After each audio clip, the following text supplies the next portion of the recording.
त्याशिवाय ती पायाची आग उठते तुमची, म्हणजे पेशा जिवंत राहतात.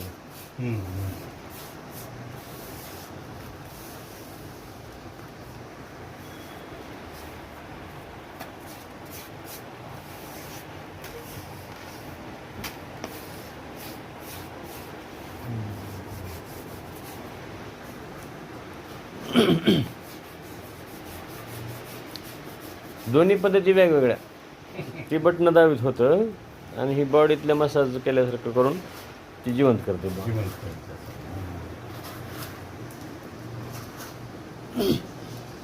त्यांचं वेगळंच आहे. आता ही पूर्ण पायात चंदन करते ना, म्हणजे पेश जिवंत करते. पाणी द्या मग, बकेटात पाणी द्या म्हणून. त्यांना आग पडली म्हणजे तुमचं कसं असं, त्यांना आग पडली म्हणजे तुमचं कसं असं. तुम्हाला पडली का आग? नाही. बघ थोडं तरी चुरचूर काही चणचण. हां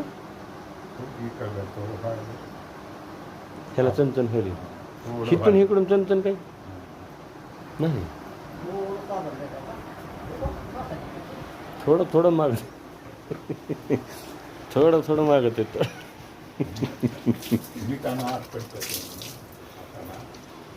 मग ते निरोगी आहेत की ते नाही, ते निरोगी असल्यामुळे त्यांना त्रास कमी.